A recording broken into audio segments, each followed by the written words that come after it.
Привет! Хочу с вами поговорить о том, что будет с ценами на нефть в ближайшем году, а также вплоть до 30 года. Поговорим на основе марки VTI Crude Oil. В ближайшие 3-6 месяцев цены на нефть в любом случае опустятся до $50 за баррель. Вопрос лишь только в том, через какой сценарий мы пойдем. Сценарий номер 1 будет какой-либо региональный политический кризис, и во время этого кризиса цены на нефть поднимутся до $70 за баррель, и после этого нефть опустится до $50.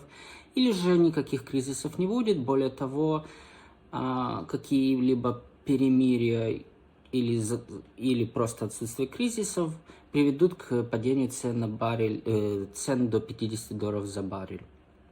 В этой точке начнется новый деловой цикл, так как в любом случае, будто примирение с Китаем, будто ли эскалация с Китаем, будто ли примирение с Россией или эскалация с Россией, или что бы в мире ни происходило, экономически МВФ и ОПЕК уверены, деловой цикл и индустриальное производство находится на стабильном, хорошем уровне, и так оно будет продолжаться.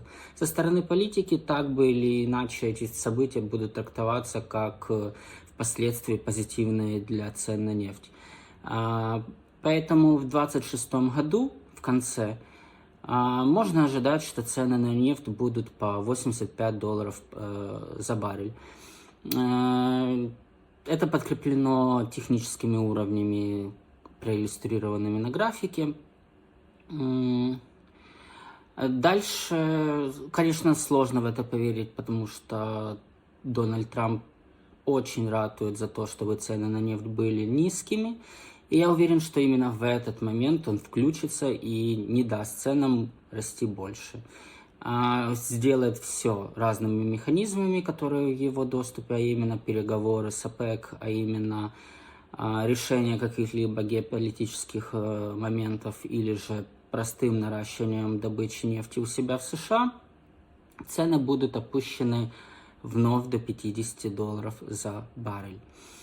Также это очень важно для Трампа, потому что это его и предвыборное обещание, и обещание в начале, когда его выбрали, и, скорее всего, к 2028 году, когда его срок каденции будет подходить к концу, он захочет сдержать свое слово и будет опускать цены на нефть до этого предела.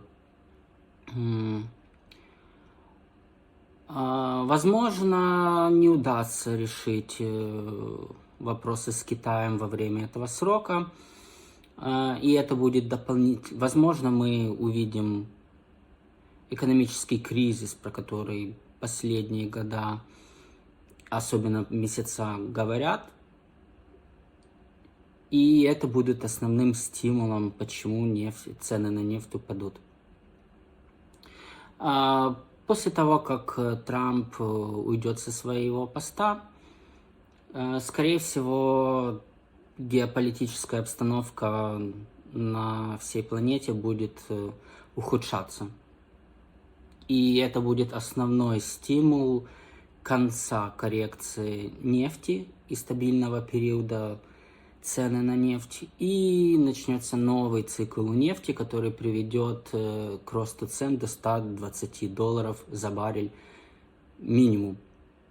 Там уже будут новые какие-либо события и совершенно другой мир, о котором мы будем уже говорить спустя 5 лет. На этом все. Делитесь своими мыслями, идеями. Буду рад. До свидания.